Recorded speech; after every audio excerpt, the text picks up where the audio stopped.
We have people that are joining us from UK, from US, from Italy, from Abu Dhabi, and then from, please, if I forget where you are, don't say my mentor forgot where I am. I know that it's many of us, Kenya, and then we have one in Jamaica, yes. Very beautiful energy, we love you. But again, we also have so many people that are joining us from different spaces.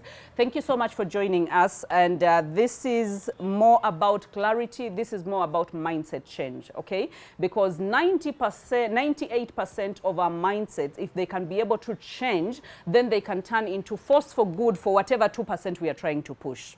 All right? So whatever we are trying to push will work better if we learn how to regulate our mindsets, how to have good perceptions, how to formulate good attitudes, okay? Whether it's a business that you want to be able to push, whether it's a brand that you want to grow, whether it's a home that you want to nurture, whatever it is, a course that you want to release, that will be released. Yes, you will have the 2% of the work that you need to be able to put in, but if your mindset is well regulated, then you have all the power to be able to run and not grow weary or not give up at all. How many of us have had the notion that actually age is just a mindset sometimes?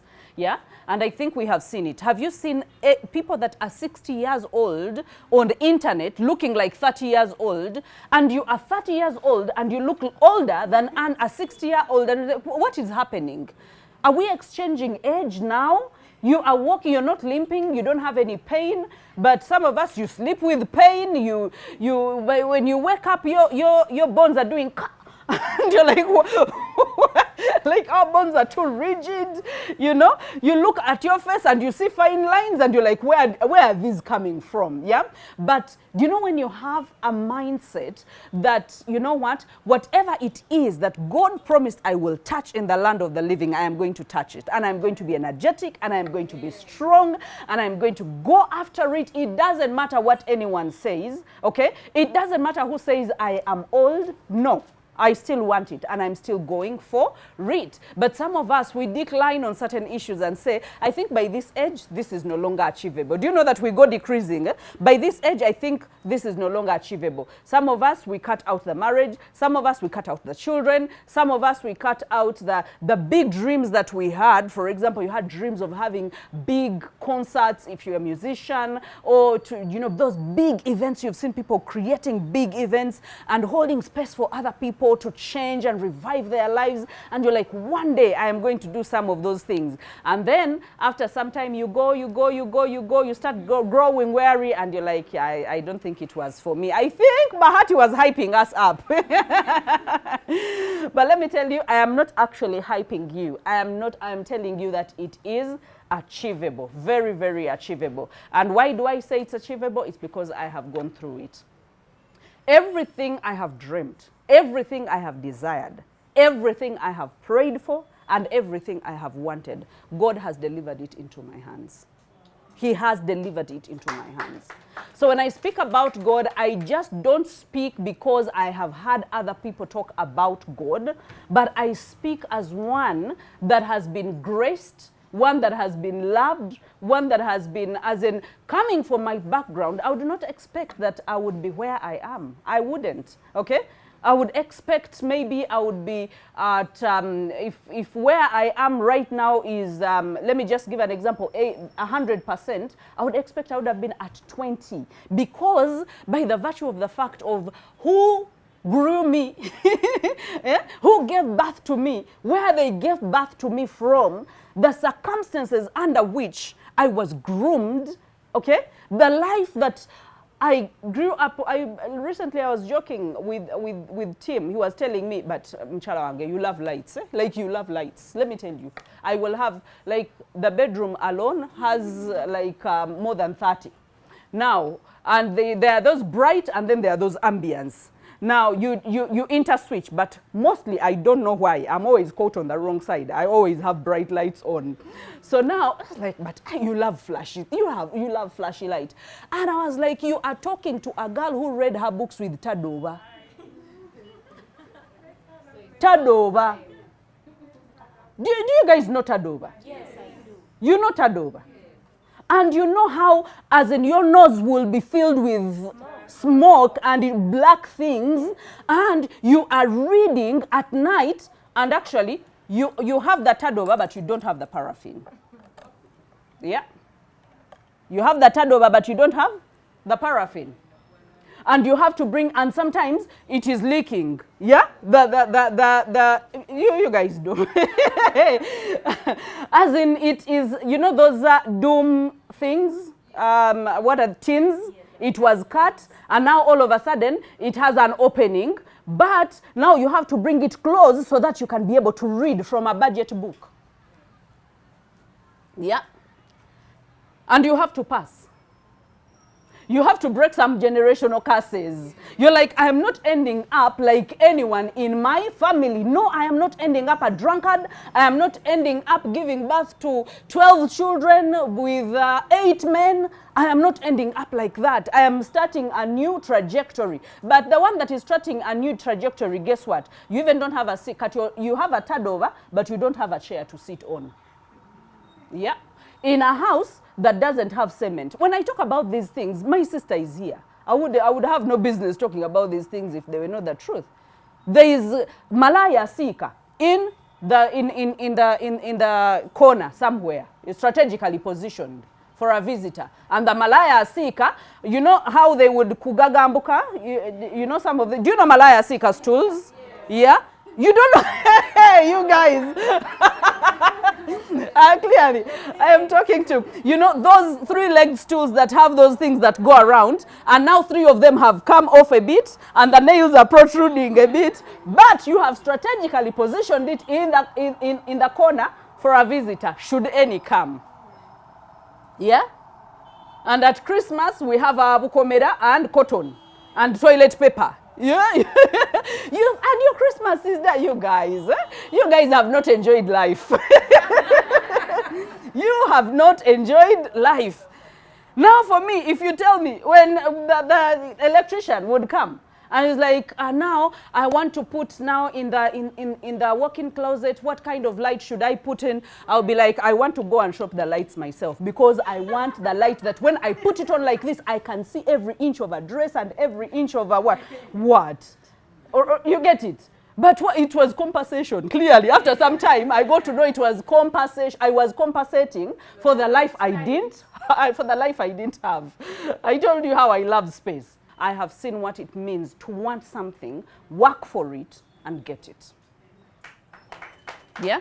And not because of your power, not because you are too worthy of it, but because there is a God that bestowed his purpose on you. And he will not take his hand off you until you fulfill that purpose. That is why today's message is termed, turn yourself in. Yeah? You are wanted. So you have been a refugee running away from the hand of God for a very long time, you know, and the reason as to why we are all here, by the way, is because in one way or another, we have felt an unsettling that there's something more for us. Apart from my career, apart from my family, apart from all these things are good, but there's something more. There's something lacking. I think I want to give something better. I want to be something. I can't place my hand on it, but I want something better. So now that is why I'm giving you this special announcement, because when FBI is looking for you, it will devote all its resources to looking for you. They will look at the number plate and they will put it out there. They will have your mug, your shot, and you know, like everyone that cares to know has to know that this is actually happening. So instead of running, some of us have to make adjustments and stop fighting our destinies, and stop fighting our callings, and stop fighting the power that is within, that is bubbling inside of you, okay? And just say, you know what, I surrender. I turn myself in. Now do as you please, okay? And let's get out. Let's do something. As in, I don't know what it is, but let's do something, all right? And Today, I think, not just today, but this is something that I have read for a very long time. The scripture in Proverbs 19:21, it applies to all areas of life, that says that many are the plans in the mind of a man, but it is the purpose of the Lord that will stand. Okay, NIV says many are the plans in the person's heart, but in the Lord's purpose that prevails. Okay, NASB says many are the plans in a person's heart, but the advice of the Lord will stand.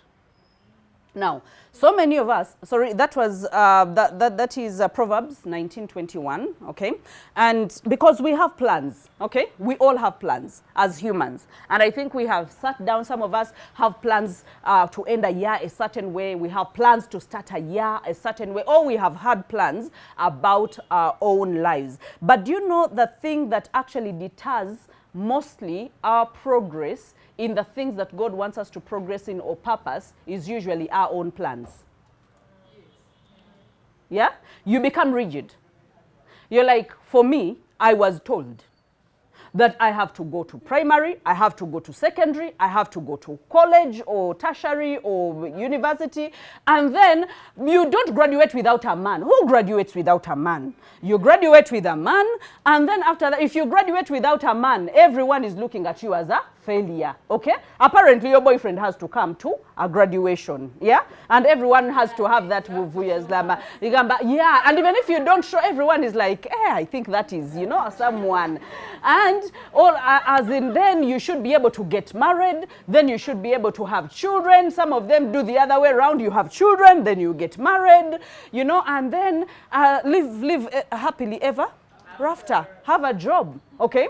So now we have gone according to the systems. And there's a time I was actually talking about this. And I say that the times have changed, that from the times where we had agriculture prevailing, it is still prevailing. But back then, the farmers used to have the money. And then from the farmers having the money, all of a sudden, the ones that took on the selling now had the money. The farmers now were actually being undervalued. They were being paid peanuts, but the ones that were middle line, buying from the farmers and selling to the final person, were the ones that were getting the money. And from that generation, we went on to have the people that were buying and putting in grocery shops. So if you had a shop, if you had a supermarket, you were earning more than the middleman who was buying it from the original person. And so things have gone on shifting, and to a time right now where no one determines how much you earn. Because the middleman determined how much the farmer earned and how much the final person earned. The grocery person determined how much the middleman earns, the farmer earns, and then how much, as in everyone would determine how. For example, the people that had studios will determine what kind of song you sing. Sometimes they will even chase you. That is a bad song. Go and compose another song before you come in. You get it? And then they're the ones releasing the tapes. So now they control how much you earn. These days, we actually went through the implementation. Do you remember what we talked about? That the earning is coming away from the implementation, from the unification, from the communication, and now it is actually between communication and imagination. And we say that money is shifting, riches are shifting, and wealth is shifting. So now, when you get to know that things are actually shifting, that means that when I position myself as a people helper, when I position myself as an answer, when I position myself as a solution to someone's problem, if I can get a number of people that have a problem and I can be able to solve that problem, they are going to give me their money. Right? So that means no one is going to just pinch your money for you. When you create a brand, you decide and say, this is how much I accept. Do you know that in Kampala there are brands that when it comes to public speaking, when they will be like, you know what, don't start from up there, because they will know that when we contact so-and-so, they will say 5 millions. When we go to so-and-so, they will say 3 millions. When we go to so-and-so, they will say 1 million. And then when we go to so-and-so, they will say 200,000. Just give me fuel, I will come and speak. So you realize that everyone is deciding how much they want to earn. So that means your whole future is in your hands. How much you earn is in your hands. How far you go is in your hands. Do we have the leeway to complain? Do we? No. We don't. It's like a person that is complaining and they are employed, right? And for example, your human resource tells you, this is the kind of money that I can agree. Do we agree? Are you willing to work for that? And then you work for it. And then no sooner you step out of their office, but here they're giving us small money. Where is the problem? You get it? You agreed. All right? And chances are that I can agree today, and tomorrow I'm like, you know what? I've never envisioned earning this kind of money. So let me move out and be able to start my own things. But it takes risk, it takes determination that most people don't want to actually do, to actually take. Yeah? So that is why most people will remain at a place of complaining and complaining and complaining. And you're like, so when next time someone comes complaining about something that they can do something about, don't listen to them. Ask them, what have you done about it? They're paying you small money. It is what they have. They are taking care of inflation. They're taking care of cases, URA. They're taking care of so many other things, and plus you. So if you think what you are getting is small, what have you done about it? Because chances are you can still work and you can still have something else on the side. You can still start, building something else so that you can get to a place where you can fully transition into something that you are already creating. Okay? So that is why I say that if we are at a place where things are not moving the way they are supposed to move, who are we looking at? Us. Yeah? And now, if we are not yielding our plans to God, okay, that means we are moving with our own plans. So we are becoming rigid with our own plans. We are like, this is what my mother told me, and this is what I am going to respectfully do. I am not going to do that. Have you seen people who fear deals? Who fear, like, any kind of dealing, any kind of, money or business? They are like, my friend, employment is the safest thing. I get my salary at the end of the month, It comes on time. It is untouched. So clearly, I want predictable things, so I am going to stay here because every month, instead of going into business and all of a sudden, instead of working 8 hours, I am working 16 hours. And guess what? That means a month can go and I'm like, you know what? I need to reinvest this money, so I am not going to take off that much. So I'm in the decision-making chair. Now it is painful. And then you think about your boss. That is why I usually tell some bosses and founders of companies, I'm like, your employees are going to love you long after they have gone. Or they have started there. When they start, they are going to look at you and they're like, how did you make things work? How? Because everyone was looking at you. Okay? So now I don't want us to remain too rigid to our plans. Okay? And that is the whole essence of this scripture. I want us to be very fluid with what the times are, what God is speaking into our lives. And some of you will tell me, oh, I have never had God speak. How many of you here say, I have never had God speak? Ha! All of us, God has spoken to us. Yeah? No, like I'm surprised in a good way. Because if you believe that even the small voice that you had to sign up for the mentorship, to start that business, or to take that child to that school, that is God speaking. Some of us, we wait for a big external voice that is on a megaphone that calls your name and says, Ruth Achope. Listen to me. This is God, in a big voice. And I reside in heaven, as if you didn't know. And he's like, start that business. Let me tell you, even if God came in that form, there are some of us that will never start anything. They will never. We are the kinds who are always on the fence. We are looking at others running, and we're like, let them run. It doesn't mean that if you started first, you're the one that is going to get any. But remember, they're gaining advantage. Why? Now they are failing, and tomorrow they are going to be better off because they got an early start. But because you were on the fence, let me see whether it is profitable so that I can join. And guess what? Some people join when it is no longer profitable. They wait too long to join when it's not profitable. That's when they are coming in. And guess what? The people that came in, they got out all the money that they needed to get out. And all of a sudden, you're saying, but these things.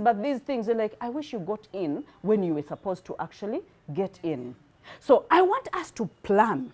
It's not that I don't want us to plan, all right? I want us to plan, but I want us to leave room for flexibility when God communicates informed by the of people, you know?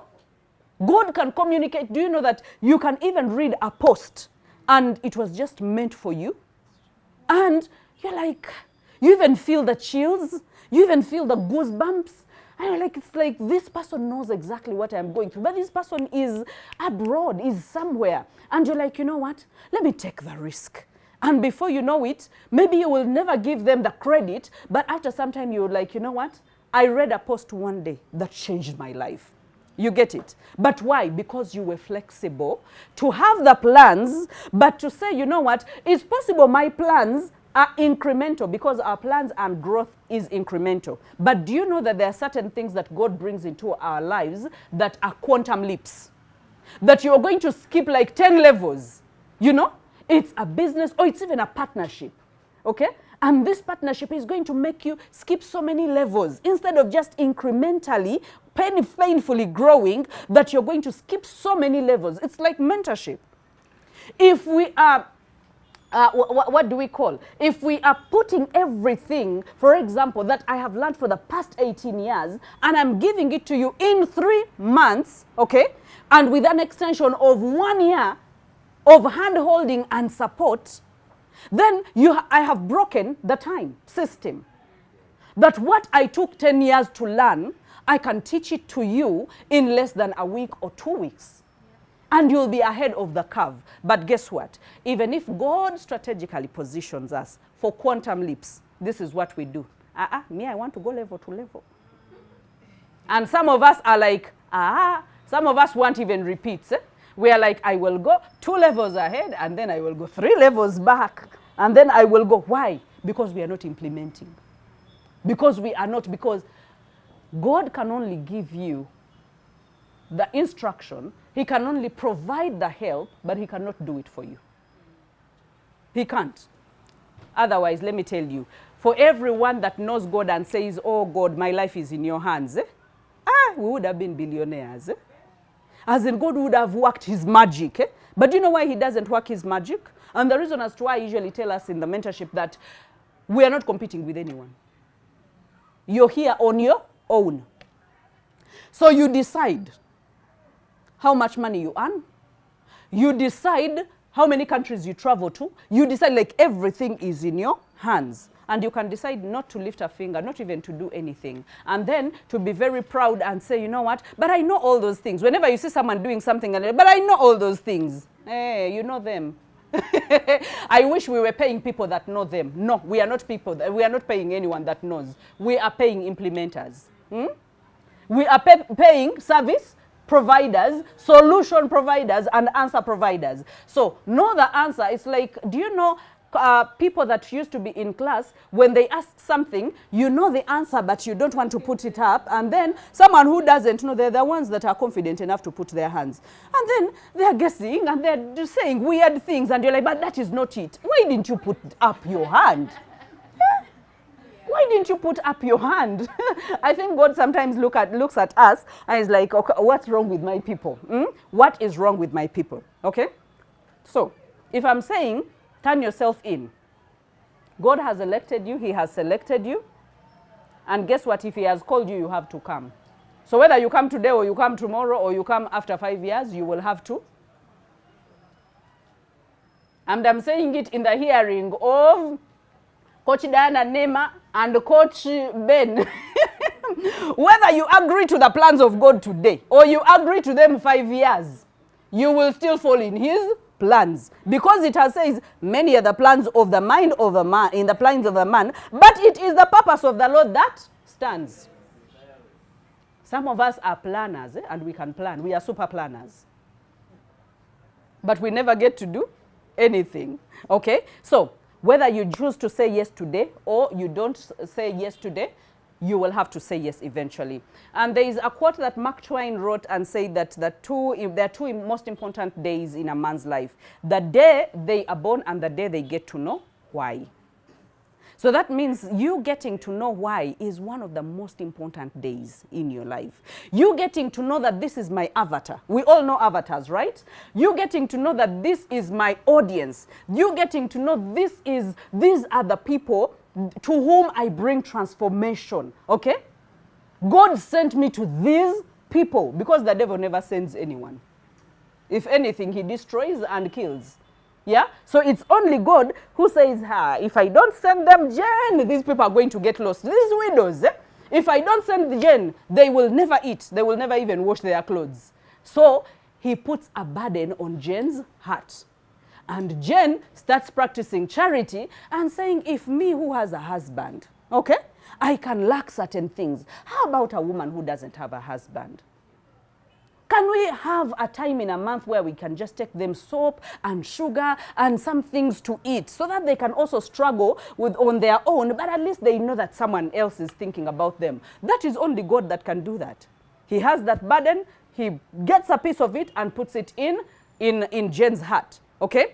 And then when he looks around, he's like, the whole world is stressed, clearly. People are jumping off the buildings. People are, like businesses are closing. Organizations are closing. And he's like, you know what? And let me tell you, sometimes I want you to be very grateful for the closed doors and closed opportunities and things that have not worked out in your life and some of the troubles that you have had to go through. According to the plans of God, he's like, you know what? If they don't know the pain, the magnitude of the pain, they will never be able to help. So let me drag them through the pain, and their pain has purpose to it. So if you've been following Coach Flavia about the stress journey, about the burnout, about how she was giving up on herself, and you're like, God got a piece of his burden and decided to give it to Flavia. It's like, you know what? Go and help the people that are stressed. I don't want to see people committing suicide. I don't want to see homes abandoned. I don't want to see, let me just give you that burden so the why, the moment you know the why. It will never be about the money. The money is going to come as an added advantage. And as you grow, you will even charge more, but it will be an added advantage. Your service, God tied up all our fulfillment in our assignment. That as you practice your assignment, you are fulfilled. Have you ever done something good to someone and you felt like, wow, you felt good about yourself? No, you sit down with a child that was giving up on her life or was taking drugs, and all of a sudden, this child promises himself never to take drugs again, okay? A youth that lacked motivation, you talk to them and they're like, you know what, I think I am getting a different perspective about life. The parents failed. Maybe they have said so many things, they have beaten the child, but nothing has changed. And all of a sudden, God has anointed your tongue to appear in the marketplace, in those schools, strategically positioned you, and you speak a word and it changes. You think they've never heard the words that you're saying? They have, but there's something different about your life. There's a calling on your life. There's an assignment for your life. Your birth was not random. It was a necessity in this earth for such a time as this. And the moment you know that, you will never belittle yourself. The moment you know that, you will turn yourself in. Every time, even when you feel you're about to be proud, the pride, even some of these big people, how they become proud and they feel like they are the men. I'm like, God, I want to disappear. If anything, if you can just give me a word that will help one person, that will be it. I don't need to be praised. I don't need people to say, oh, Bahati, Bahati, Bahati. Actually, I even don't know how to respond to it. When I find people who are starstruck by my presence, I don't know how to respond. I don't know whether to laugh. I don't know whether to hug them. I don't know whether to. So I end up looking angas. Like, oh, you changed my life. And I'm like, okay. Because feedback is important. It's one way we keep going. It feeds our engine of continuity. But again, praises, for me, is not something that I look for. If anything, I would want you to disappear and transform and be so well. You get it? and not even know about what has happened. Why? Because I don't get to measure who is winning and who is not winning. I think I want to get done with this assignment and get to my next assignment. You get it? And let me tell you, when you possess that kind of heart, there is no way you will ever lack in your life. And there is no way you will ever be beaten down. There is no way you will ever be attacked, okay? Why? Because I am not here to be called the great. No, I am here to say that I did what I was supposed to do. In the time that God made me meet you, there was an assignment for that time, and I did that assignment, and I moved on to my next assignment. So if I plant a seed, let God water it. I'm off to my next assignment. All right? And my fulfillment is in that assignment. My fulfillment is not in anything else. And your fulfillment is in the assignment that God has for you. All right? So the best thing in the world is, not to know that, oh, God formed me, oh, I was born. But the best thing for you to know is why you were formed. Why were you created? Why?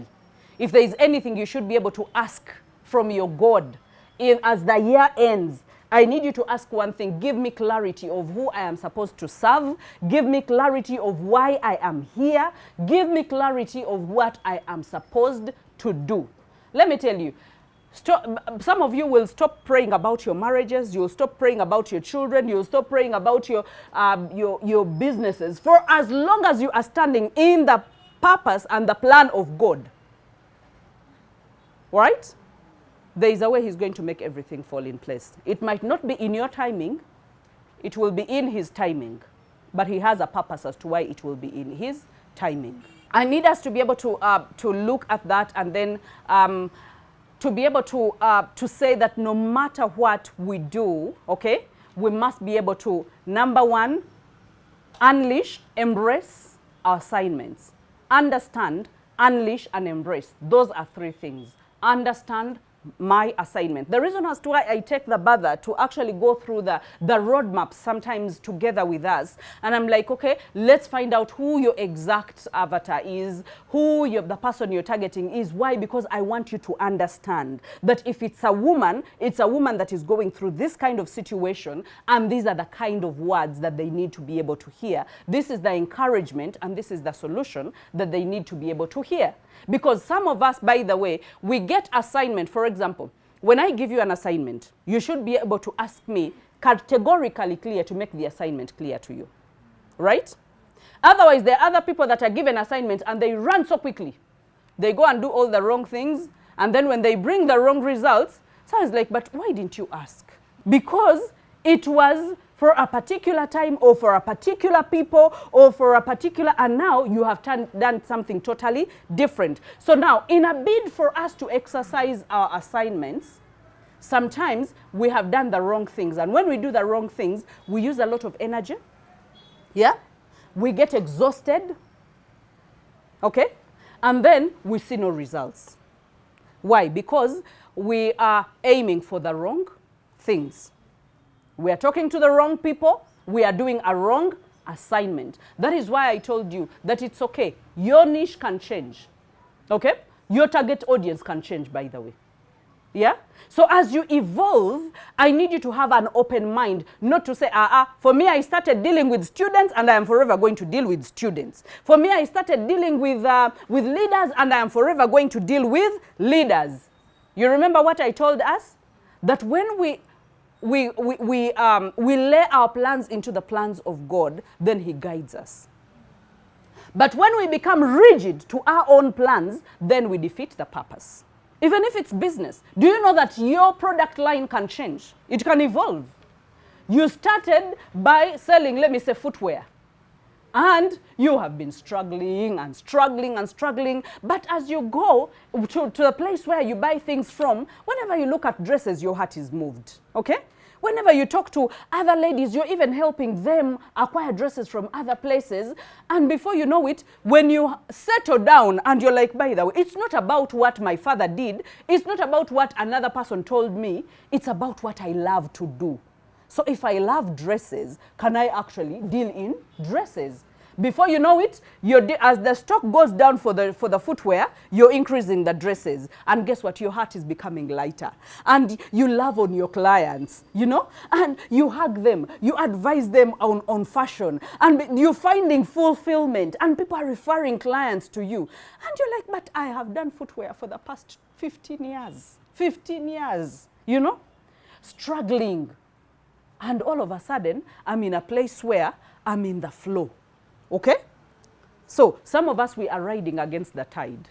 And I don't want us to ride against the tide. That means you are strict and you are on your plans. When you hand over your plans to God plans, for those of you that are just joining us, we are talking about turn yourself in. Okay? Even if you hide, even if you go around, if God wants you where he wants you, you will end up exactly where he wants you to end. Because he cares so much about his people. Yeah? And he cannot let them down. When you understand that my issue is about marriages, okay? I want marriages to flourish, to thrive, all right? Now you have understood. And now you embrace. Embracing is accepting. Embracing is saying, yes, I am going to do this. It's possible that I don't have the whole roadmap. It's possible that I even don't know what I'm going to do tomorrow. Like some of you are so threatened about content. You're like, I even don't know what content I'm going to post. I even don't know how I'm going to position my brand. I even actually don't know. I have studied about brand. They have talked about brands. But whenever they talk about brand, I look angas. Yeah, I know. There are some of us who are here, who are like that, who are like, oh, brand Bievichi. But Coach Bahati has talked about brand, but now I don't know. Let me tell you, in the right time, yeah? In the right time, you are going to know. Okay? So, embracing is you accepting that, you know what, I will do this. I don't need to know. I'll just get an example. When Jesus accepted to come and die for the world, did he know what he was going to go through? He was seated in heaven, being worshipped by angels, you know, at a firstborn of God, you know. I bet they were worshipping at his feet. Huh? And then all of a sudden, a big question comes. Who will go for us? And every angel is like, what now? Because remember, the angels used to be between heaven and earth. So I think they had a glimpse of what earth was. It's like fire. Fire. We are not going there.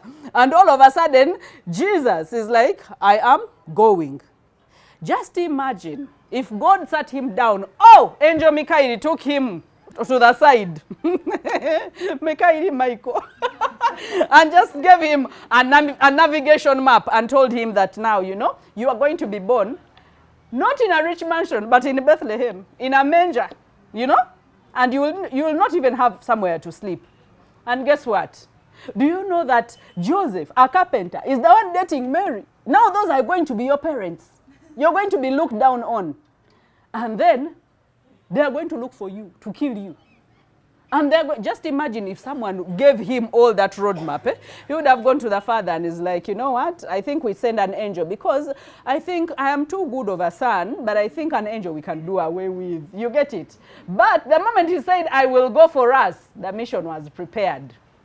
You know? That even when he was in the Garden of Gethsemane and saying that if possible, let this cup go away from me. What did he say?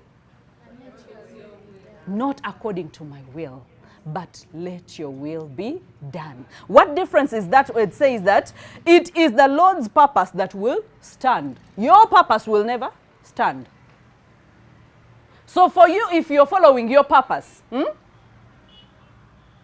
you are in it alone. But if God's purpose is supposed to stand, that means your purpose must align with God's purpose. Your assignment must align with God's assignment. Do you know why we flourish and thrive at giving birth and nurturing children? Because that purpose is in alignment with God's purpose. He said, go and multiply. You get it? And then, do you know that we choose what to believe and what not to believe? So when he calls us creators, then we decide we don't want to be creators. But we can multiply. We have no problem with multiplication. You know? So how about if we had faith and said, if he calls me a small God, that means I actually have a lot of authority. A lot of authority. Some of us, demons would not even be disturbing us. Yeah, demons would not be disturbing us. Ate, you're dreaming this. Ate, they sent you this. It's a matter of saying, do not touch the anointed. But ask yourself, are you anointed? Where is your anointing coming from? Because people also have their own anointing that they sell in bottles. And God... So ask yourself, are you anointed? Because the devil fears something. And let me tell you, there is nothing that the devil fears like a person that is practicing the assignment of God. He will try all he can. Like he tried Job when he told God that I have been moving in and around, but I have found your servant. And then God told him, have you seen my servant Job? It's like, yeah, I have seen him. It's like, you've not touched him. It's like, but there's protection around him. You get it? How did the devil know that there's protection around Job? It's because he tried to attack and he couldn't penetrate. There was a hedge of fire around him. And the Bible says he used to pray every day. He used to commit his life, his family, his flocks, and everything that belonged to him in God's hands. So just imagine if you stay in alignment with God and you're like, with everything that you have given to me, I give back to you. My marriage, my children, my flocks, my wealth, my everything, I give back to you. I want to live in alignment with you. Where you tell me to go, I will go. When you open the door, I will be courageous enough to move and enter that door. Okay? And then unleashing. Have you ever seen when someone unleashes a dog? Okay? That means it has been on a leash. Some of us are on a leash of fear, lack of confidence, lack of self-esteem. You know, you're like, now what if I stand and they don't like what I say? So what if they don't like what you say? And let me tell you, it's possible that you might stumble. It's possible that you will hesitate. It's possible that you will use filler words. But the moment you show up tomorrow and then you don't coil, when they give you bad feedback and they're like, but you, Kakala, you don't speak like the other ones that here. I'm like, I'm not supposed to speak like anyone. You're like, tomorrow, give me a chance, I'm coming back. And if that door closes, don't cry over a closed door. Yeah? Look for another window and go through a window. You're like, what? You're looking for volunteers? I am here. You know? And before you know it, the same people that locked the door, now they are seeing you on social media. They are seeing you on big platforms. And they're like, we closed the door on that woman. And they're like, she went ahead to better her craft. She went ahead to practice. She went ahead to align her purpose with God's purpose. Because he does not say, the moment you align it, then you are going to be the best of the best. No. The moment you align it, you are going to fall and rise up, and fall and rise up. But every time you fall, make sure that you rise up. Don't remain down. Okay? And let me tell you, unleashing is you saying, you know what? I am getting unleashed. Let me tell you, when I started, I literally unleashed myself on people. You know how I unleashed myself on people? I was in studio taking pictures. I didn't know it. The word brand by the way, was not there. It wasn't. Brand was not there. Brand is a word that has just started maybe 10 years ago or something like that. So there was nothing like personal branding. I had never heard about that. But I was in studio. I was like, these people say what is on your mind. And then they give a provision for a picture. I'm like, here, I'm bombarding the studio. So I was putting pictures, I was writing this, and people were starting, you know, to like the content. And it's not that I was building a business. It's not that I was building anything for me. I was just doing for the sake of doing. But this is what I accepted to align to God's assignment. Even when I didn't know what public speaking is, even when I had never seen, you know, people that were public speaking, I knew I wanted to speak to people for a living. But I didn't know how that was going to happen. So I said, you know what? I am just going to go with the flow. Everything that comes is what I am going to do. So I unleashed myself. No wonder, I think when the radio stations got to, were like, who are we inviting to speak about this subject? I was there.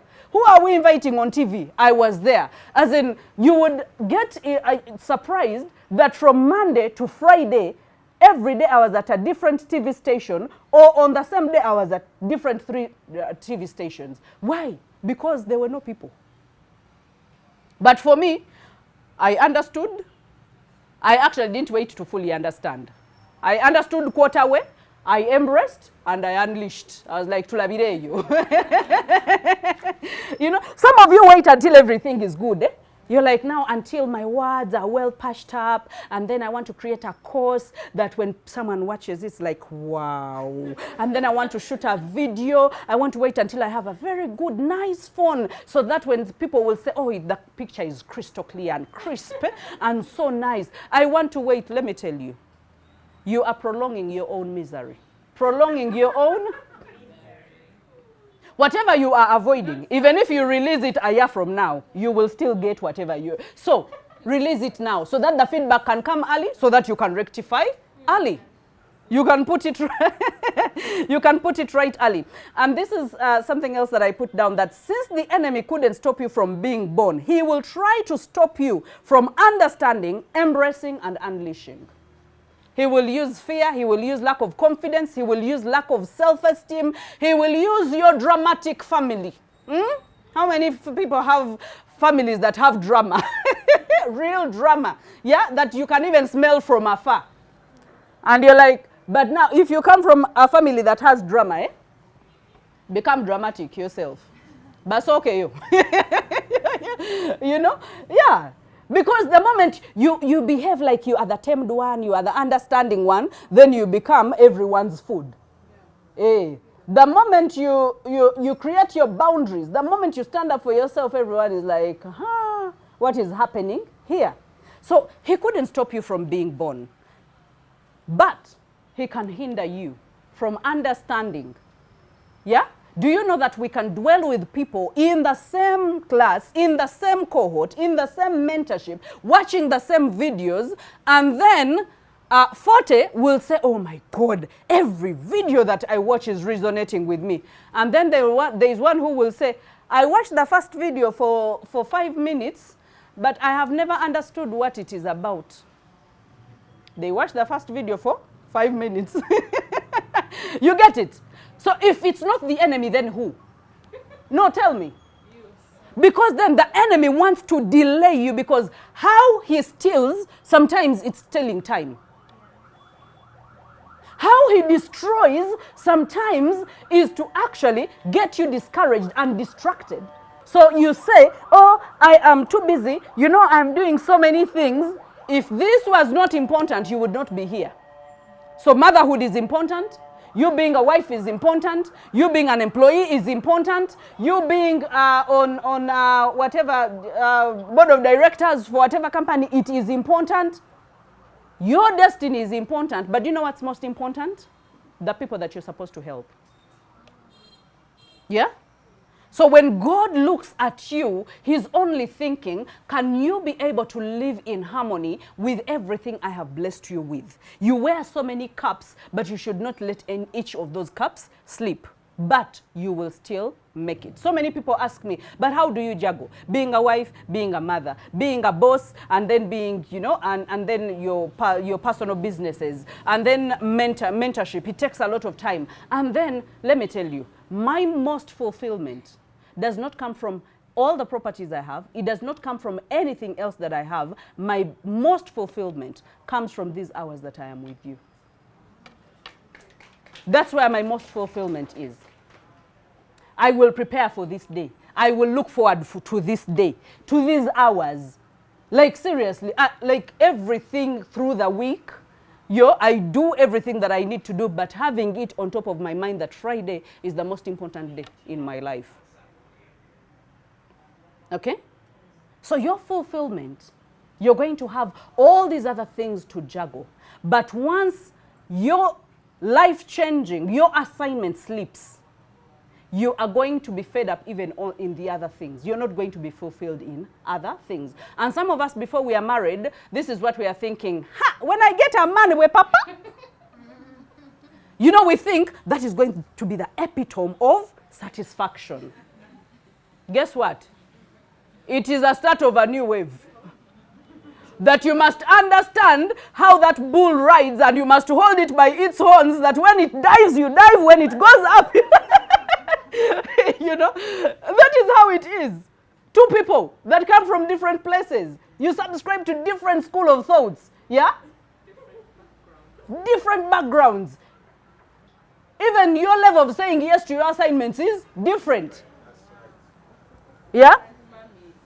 So all of a sudden you're like, where papa? And then some people, sometimes I look at Christian marriages, the ones that are walking down the aisle, and I'm like, muka matata. Because some of them be thinking about sex. They think when they have sex, it is everything.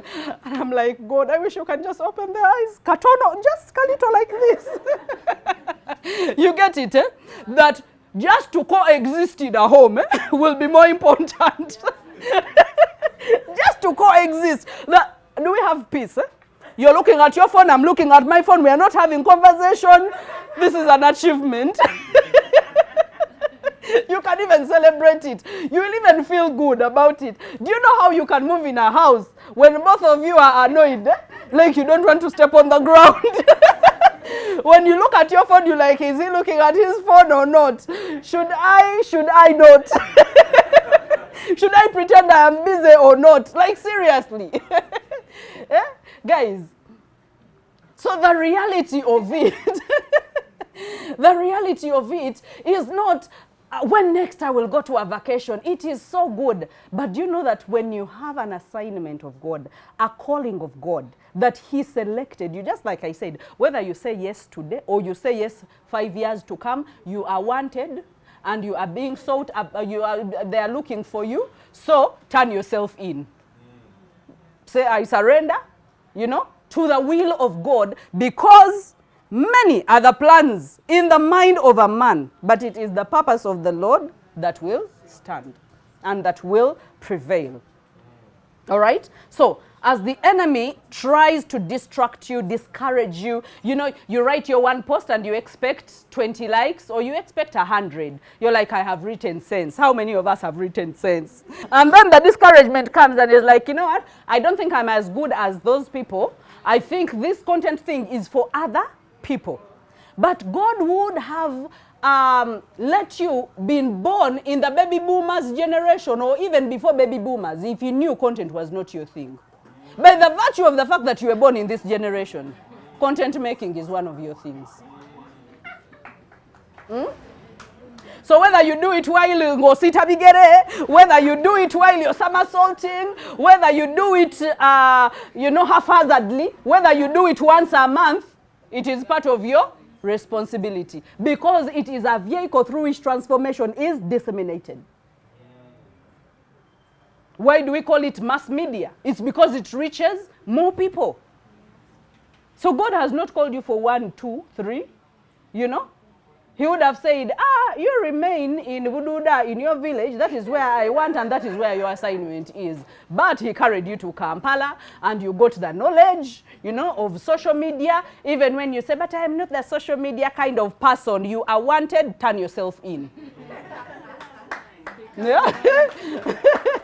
Turn yourself in, because you submitting and aligning to the purpose of God is saying, you know what, take me, my hands are tied, and you're like, you know what, God, I will create content. Even if I write 3 words, I will create. Even if I say Jesus loves you, that will be enough. Even if I say, guys, I know you're stressed, but stop it, that will be enough. We disturb our minds for no good reason. Okay. And let me tell you, one of the greatest enemies to accomplishing our purpose is our allegiance to our own plans. Our allegiance to our own plans. This is how I want it to go. This is where I want it to go. This is where God has a purpose. The greatest enemy to accomplishing our purpose is our allegiance to our own plans. We swore we will follow our plans. So that's why if something is not working out the way it's supposed to work out, we want to rush out of it. Because apparently we're told everything has to work, okay? But let's align our plans, okay? Let's align our plans. The reason as to why I love the book of Proverbs is because it's literally a book of wisdom, okay? Because one of the things that the devil does not want, or the enemy does not want, is us to even operate in wisdom. Even if you're a Christian, he wants you to be a Christian that operates without wisdom. All right? Now I am going to skip so many things and make sure that we go to we go to the last one. All right? But when God requires you to make an adjustment, don't fight to keep the inferior. Your plans are inferior. What he says is, my plans are better. His ways are higher than ours. So don't fight to keep the inferior, and yet you're fighting God that wants you to have the big plans. And when we redefine purpose, okay, purpose is the contribution you have been created to make by three things, okay? Who you become, what you do, and how you do it. Who you become, what you do, and how you do it. Purpose is a contribution you have been created to make. That means your creator has plans, so his plans will prevail because he created you for something. When he creates you to be a cooker, you are not going to be a what? You get it? He created you with a use. So when it comes to who you become, okay, that is character and presence. You must show up. Yeah? You must be resilient. You must bounce back. You must stick to the plan, okay? You can't deviate from the plan. Tweak, adjust, okay? Find ways of doing it better. Find ways of doing more. Find ways, but make sure that your character of resilience, of decision making, of being present is something that you are really embedding. And then what you do is very, very important. When you talk about presence, I just want to, presence is something that is very, very key. These days I've been praying to God, especially for the people that are in the mentorship and everyone that has ever been in the mentorship. I don't want your words to be the only thing that changes lives. I want your presence to change people's lives. That when you walk into the room, if your ministry is to release the captives from sorrow and stress, that people will shiver and stress will flee from their bodies and they will ask themselves what has happened, because there is a presence that is different. Amen. Okay? Because words, we are going to get to a place where words are no longer working. People have spoken words. Okay? Yes, we are going to use words, but let your presence show up and let the whole place change and be impacted. All right? So I need you to be able to look at that. And then when it comes to what you do, okay, that is crafting, having dominion over the skill set that you have. You have dominion by doing. You cannot have dominion by not doing. All right? So when you say, I'm going to create a masterclass, you have dominion to put a date, to create the content, to invite people amidst the fear and quaking who is going to turn up. That is how you dominate over your skill set. To say that when they invite me to speak or when they say who will speak, you'll be like, it's okay. My legs will be like this, but I am going up there to speak. Because if I don't do it now, when will I do it? I will do it and fail. I will do it again and fail. That is dominating over your fear, lack of confidence, and lack of self-belief. Okay? So what you do is very, very important. All right? Now, how you do it is the other thing. For those of you that are Bible readers, you remember how Samson protected Israel from Philistines using the jaw of it was a dead donkey? Yeah, it was a dead donkey, right? And then we see David coming after some time, still protecting Israel from Philistines using a stone. That means each one of us has been equipped differently. Each one of us has been equipped differently. I don't want you to look at your rock or your stone and say, I want to swing a jaw of a donkey.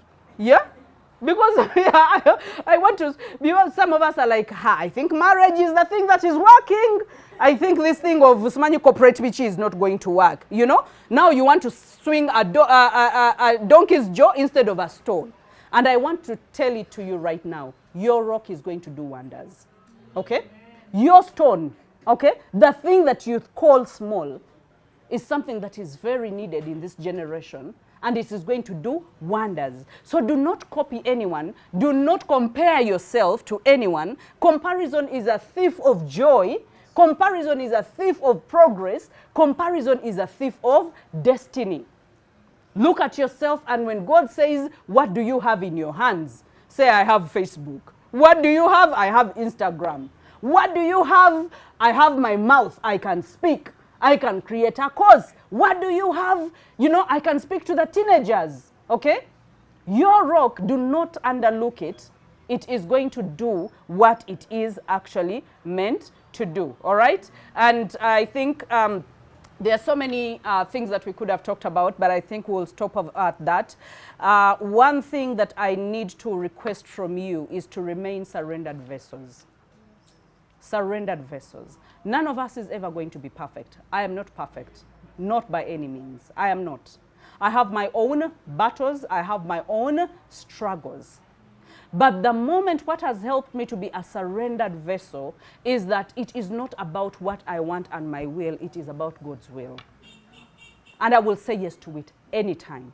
Even when it means doing something that I do not want, I will still say yes to it. Yeah?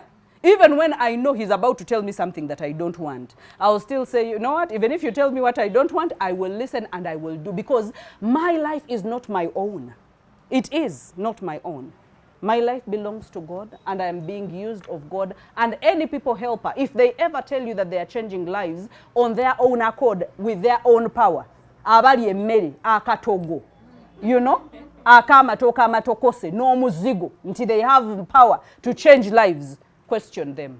It is only God that has power to change lives. So whatever industry you're dealing with, whatever niche you are dealing with, whatever audience you are dealing with, submit to the plan of God.